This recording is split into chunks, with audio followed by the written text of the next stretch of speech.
Sony ZV-E10 Mark II.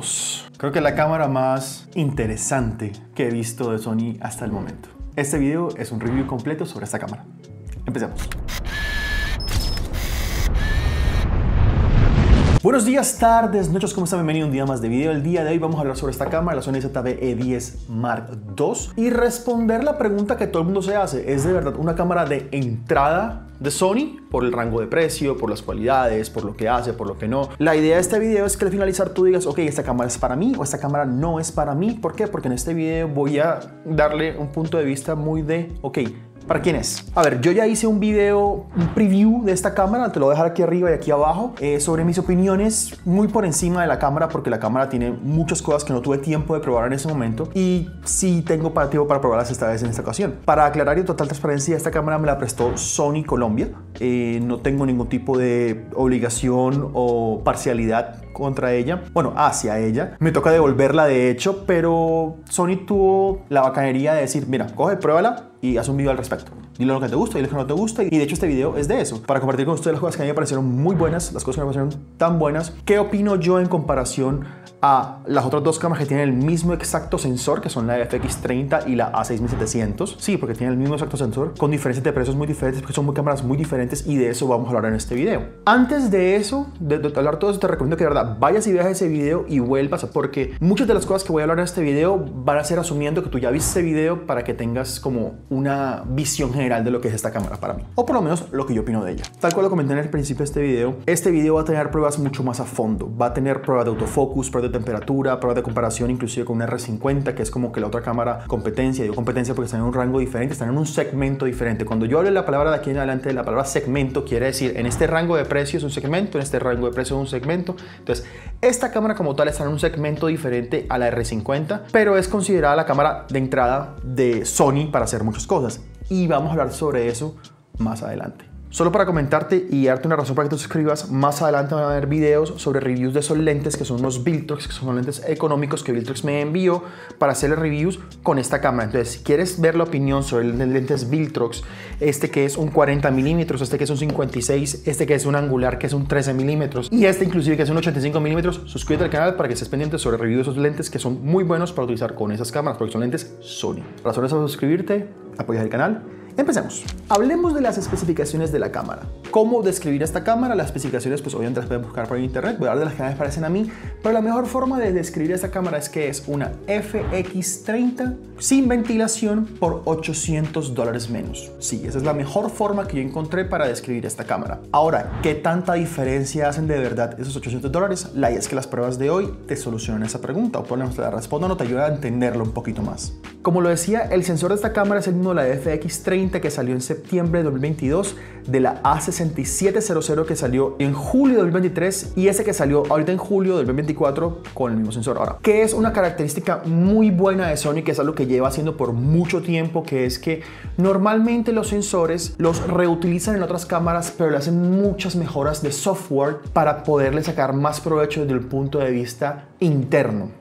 ¿Cómo así? Esta cámara tiene cosas que la 6700 no tiene y que la FX30 no tiene, como cosas de la prueba de suavizar la piel, que el autofocus súper rápido para productos, que todo eso lo van a ver. ¿Por qué? Porque dijeron, listo, vamos a hacer una cosa, vamos a sacrificar ciertas cosas, como por ejemplo cosas de la fotografía, cosas de la ventilación, cosas de la refrigeración, para poderle dar cosas que sean mucho más enfocadas al usuario ideal para esta cámara. ¿Para quién es esa persona? Pues más adelante lo voy a decir, pero para resumirles es cualquier persona que quiera tener una entrada al mundo profesional de videografía y no quedar completamente ilíquido en el intento. Eso es como que el resumen. Entonces, ¿para quién es esta cámara? Es para esas personas. Si quieres, pausa un momentico. Aquí te vas al listado de las cosas que trae la cámara, porque no quiero mencionarlas absolutamente todas. Ya hay como 500,000 reviews en internet por eso, pero sí quiero decirte las que me parecen más vitales a mí y más importantes de esta cámara sobre cualquier otra cámara del segmento. Importante, el nuevo menú de Sony. Sony, antes de hacer el cambio de esos menús nuevos, para mí me parecía como que un menú no intuitivo. O sea, ahora se hizo un menú mucho más cómodo de manejar. Es una diferencia grandísima versus cámaras viejas como la 6300, 6100, 6400, que son menús un poquito más complicados. El fin del mundo no es, pero para mí eso es súper importante en esta cámara nueva. El autofocus. El autofocus que ha hecho Sony ha mejorado de un nivel increíble. La confiabilidad y la forma de decirte, llave, no te voy a quedar fuera de focus. Esta cámara, o por lo menos esta marca, lo ha hecho excesivamente bien. Por allá, desde que hicieron la mejora de software para la A7 III, creo que como en el 2020, 2021 creo que fue, Sony definitivamente dijo, ya ve, tenemos de los mejores autofocus de videos del mercado. Y esa es la verdad. ¿Por qué? Porque es una cosa que me parece muy interesante, que el autofocus versus que le pasa a mi Canon, con sobreexposición y con subexposición no se pierde tan fácil como se puede perder la de Canon, como se pierde la de Nikon, como se inclusive se ha perdido la de Panasonic. En video, el mejor autofocus lo tiene Sony y con eso, hombre, si quieres, cítame en eso a todas las personas que dicen, Michelle es un Canon fanboy. Ya ve, no. Las vainas como son y zapatero su zapato. Esta cámara tiene 4K a 60 cuadros y la FX3 tiene 4K a 120 cuadros, pero con un recorte, y no es que uno lo vaya a utilizar mucho, pero son datos y hay que darlos. Esta cámara me dice que tiene una cosa que se llama protocolo VC. ¿Cómo así? Yo puedo coger esta cámara y la puedo conectar directamente sin necesidad de capturadora de video al computador y me sirve como webcam. Ahora, aquí es muy importante lo siguiente. Esta cámara con protocolo VC en 4K se recalienta. Entonces, si vas a utilizarla como webcam, déjala en 1080 y todo perfecto, no va a pasar absolutamente nada. Ya me ha pasado con esta cámara, inclusive con la ZV-E1, estuve con alguien en una videollamada y fue el acabose porque la cámara se recalentó y dijo, ya ve, no va. Entonces, si vas a utilizarla como VC, no lo hagas en 4K, simplemente en 1080. Aquí tiene un botoncito, prende y apaga el autofocus rápidamente cuando vas a hacer un showcase de algo. Es decir, yo tengo la cámara, estoy grabando y estoy mostrando, no sé, vengo y muestro esto. Cuando activo y desactivo esa habilidad, le va a dar una prioridad o una instrucción a la cámara para que enfoque y desenfoque mucho más rápido lo que sea que le estás mostrando, haciendo un showcase. Eso es perfecto para hacer reviews, para hacer maquillaje, para hacer ese tipo de cosas que hacen la necesidad de autofocus y decirle a la cámara, ya ve, esto enfócalo rápido. Y eso es algo que Sony ha hecho demasiado bien en toda esta línea de la ZV, porque son cámaras pensadas en creadores de contenido. Y para mí eso hace toda la diferencia desde el punto de vista de ser una cámara que te ayuda y se vuelve una herramienta para que tú grabes más fácilmente. Tiene 15 paradas de rango dinámico. ¿Qué quiere decir eso? Que en las sombras y en las luces él puede generar mucha más información, y eso quiere decir que puedo trabajar mucho más las sombras y mucho más las luces, y esto va muy de la mano del tipo de archivo en el cual grabas. Si grabas en archivo logarítmico, si grabas en archivo, no sé, LS Cinetone, que es el tipo de video que a mí me gusta más personalmente, que es el que requiere menos edición, que te da un look muy llamativo para mi opinión. Pero si quieres ir a un punto de vista más profesional y comenzar a trabajar más y tener más paradas de rango dinámico, esta cámara te da hasta 15 paradas de rango dinámico. Es un hit completo. Ahora, verdaderamente utilizables depende mucho del formato en el que grabes. El gran cambio que hubo de la ZV-E10 Mark I a la ZV-E10 Mark II es la capacidad de grabar a 10 bits. Esta cámara graba a 10 bits, la otra grababa a 8 bits. ¿Qué quiere decir eso? Que la cantidad de información que va a obtener en el archivo va a ser mucho mejor y te va a poder dar más libertad de colorear. Todas las pruebas, todo esto que estoy diciendo, van a ver pruebas un poquito más a fondo ahorita para que vean como tal cómo funciona, pero eso es como de lo más importante. Lo que les decía, para mí, que tiene la capacidad de tener es Cinetone, que es un color de Sony neutral, que no necesita colorización, que es muy llamativo para las redes sociales. Personalmente, previo al S-Cinetone, a mí nunca me terminó de agradar del todo el color de Sony. De hecho, una de las razones por las cuales yo sigo grabando Canon inclusive sobre Sony o sobre Nikon es que el color que me da de cámara me parece lo suficientemente bueno para tener un flujo de trabajo más rápido. Ahora, cuando hablamos de flujo de trabajo ya más profesionales, en los cuales tú quieres tener más libertad de colorización y cosas por el estilo, ahí es cuando siempre hablas de un log, cuando siempre hablas de colorización. Es algo que esta cámara también te ofrece en este rango de precio, en el segmento de verdad. Por ejemplo, ninguna cámara Canon o ninguna cámara Nikon por debajo de $1000 te da logarítmico. No la hay. O sea, lo más cercano son $1300, $1500, que es la R7 de Canon, y ya. Entonces, de entrada en el segmento, ese aspecto no te lo ofrece ninguna otra cámara, sino es esta.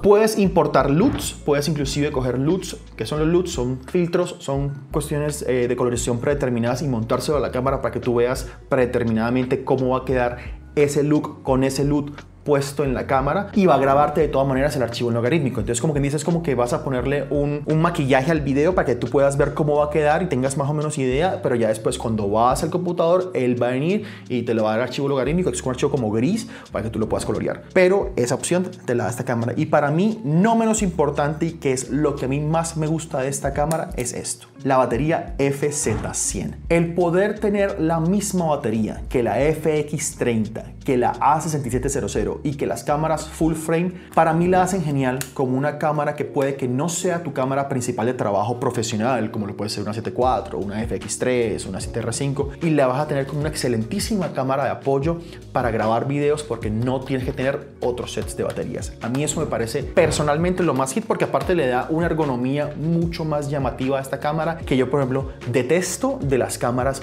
Canon o de las cámaras Sony que no tenía esta batería porque yo tengo unas manos grandes. De hecho, uno de los grandes factores por los cuales yo nunca he querido pasarme a Sony del todo, más allá de sus capacidades técnicas, es la ergonomía en la mano. Michelet, que la ergonomía en la mano no es importante. Llave. Yo creo que en un punto de profesional a profesional, cuando tú comiences a ver esto como herramienta de trabajo, es que tú quieres una herramienta de trabajo que te sirva para tu trabajo y que sea cómoda para manejar. Yo no tengo razón por la cual voy a tener una incomodidad en la mano si a mí no me gusta. Vuelvo y repito, para hacer una cámara pequeña, para hacer una cámara liviana, esta ergonomía es increíble.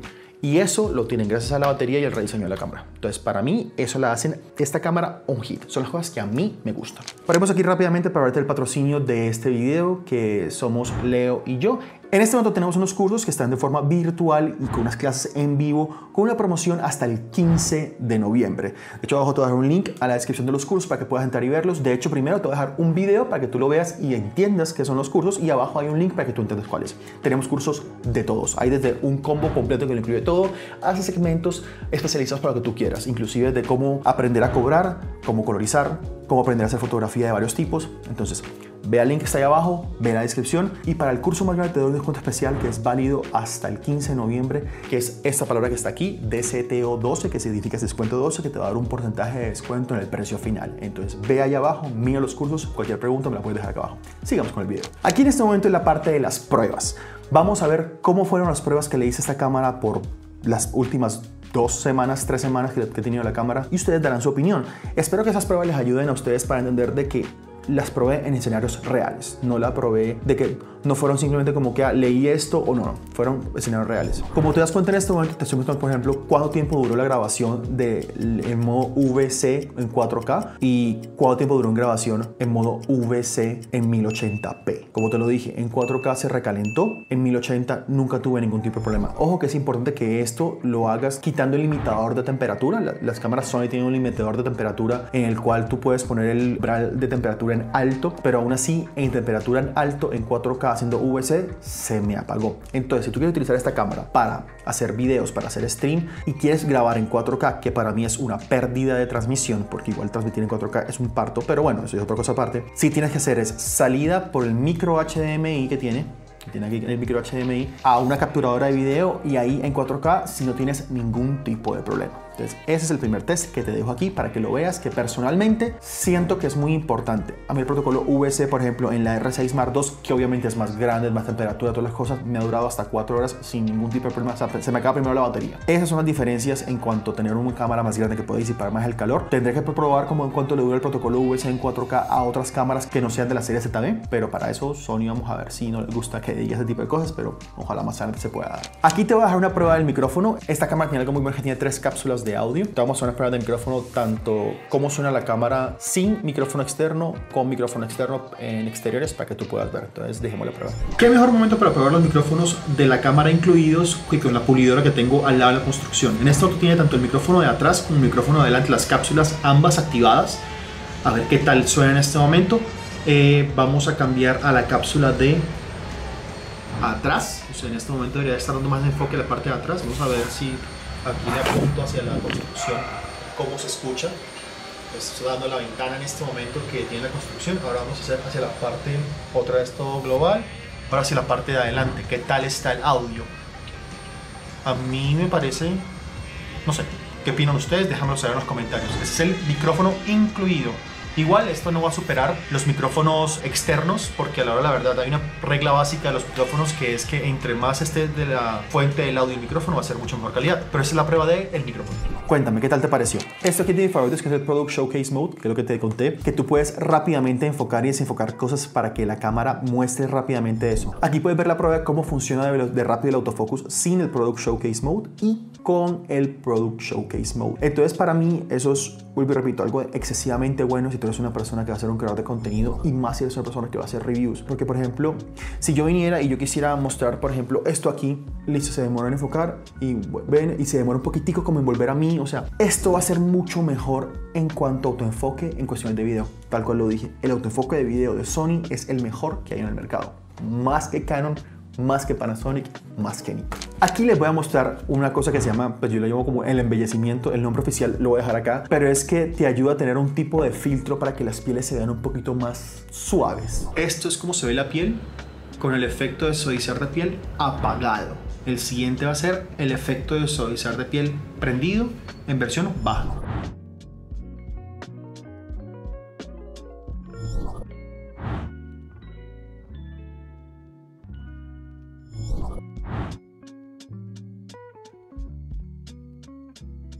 Esto es algo que yo personalmente no uso, no usaré, nunca usaría, pero entiendo cómo puede ser llamativo para personas. No tiene nada de malo para la gente que lo utiliza, así como personas utilizan a veces, no sé, filtros de Black Mist para que se suavicen las pieles. Está súper bien, pero para mí no es algo vital, pero siento que es algo que mucha gente va a verlo como un factor diferenciador, así como yo veo la comodidad y la ergonomía como un factor diferenciador al momento de comprar una cámara. A lo mejor al momento de comprar una cámara Sony, un aspecto de ella que es que te ayude a suavizar la piel puede ser un factor diferenciador para ti o no. Para mí no lo es, pero siento que es muy importante que tú lo sepas.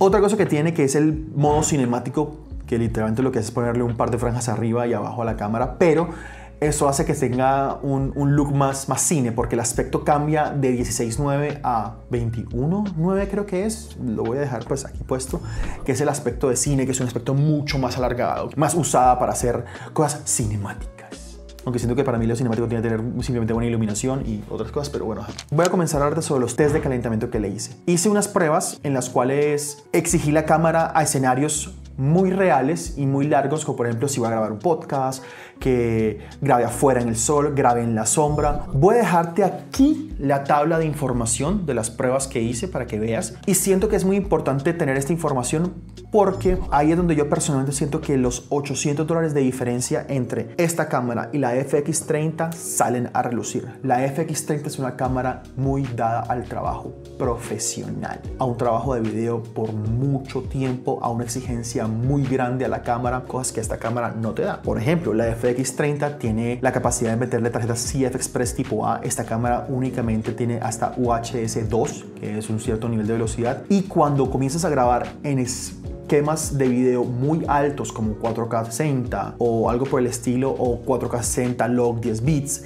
es cuando más se empieza a recalentar la cámara. Sí, hay accesorios como este que te dejo aquí, que es un ventilador USB-C que tú le colocas en la parte de atrás aquí para que se vaya refrigerando un poquito, pero eso quiere decir que es una cámara que no está teniendo una opción de refrigeración interna incluida que le ayude a tener larguísimos tiempos de trabajo como tales. Vuelvo y repito, son datos que me gustaría que tengas, o sea, son datos que hicieron, son pruebas que hice para que tú tengas una información muy válida al momento de decir, ok, mi escenario de trabajo va a ser esto, voy a grabar un podcast, voy a grabarme por mucho tiempo, no tiene límite de tiempo de grabación, pero el asterisco es que no, si le pongo una batería externa con cable, ¿cuánto tiempo puedo grabar? Ya ves, vas a tener unas ciertas limitaciones que la temperatura va a poderte frenar. Otra parte importante que también hace esta cámara más económica es que la estabilización que tiene esta cámara es digital, no es una estabilización física que tenga unos estabilizadores como lo tiene la 6700 o la FX30, se tiene una estabilización digital. La estabilización digital de esta cámara es para mí lo suficientemente buena. Vuelvo y repito, es una estabilización digital.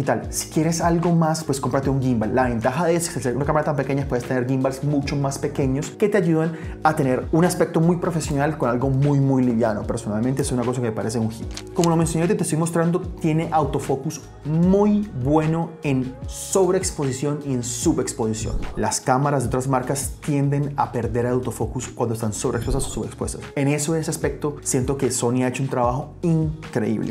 Ahora, me parece algo muy interesante de esta cámara, que es un punto ganador inclusive sobre la 6700, que es la velocidad de obturación. En modo de fotografía esta cámara tiene hasta 1.8000 de velocidad de obturación. La 6700, la ZV-E1 Mark I tiene hasta 1.4000. ¿Es el fin del mundo? No. ¿Soy fan de un 8000? Sí. porque quiero aclarar lo siguiente, yo soy primero fotógrafo y después videógrafo, filmmaker, youtuber, lo que sea. Pues para mí una cámara tiene que tener un 8000. ¿Por qué? Porque yo soy re fan del bokeh, por algo lo tengo tatuado aquí en la mano. Y yo quiero tener un lente 1.4, por ejemplo, como esto, y poder tener en pleno sol la capacidad de con la velocidad de obturación compensar hasta donde sea necesario. Ah, no es que no todo el mundo dispara 1.4, pues yo sí.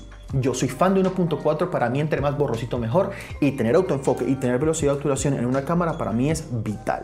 Entonces, tener 1.8000 sobre la velocidad de obturación para mí me parece un hit de esta cámara sobre muchas cámaras APS-C desde el punto de vista fotográfico. Con esto voy a hacer la transición a las cosas no tan buenas de la cámara y voy a empezar con ese mismo punto, el punto fotográfico. Que no es tan bueno de esta cámara desde el punto de vista fotográfico, que tiene una cortinilla electrónica. ¿Qué quiere decir eso? No tiene un obturador físico que baja hacer la foto. ¿Y eso qué consecuencias les trae? Que de que esta cámara tenga máximo una velocidad de sincronización con el flash de 1.30. Es que literalmente esta cámara no está hecha para ser una cámara para utilizar flashes. Para eso no está.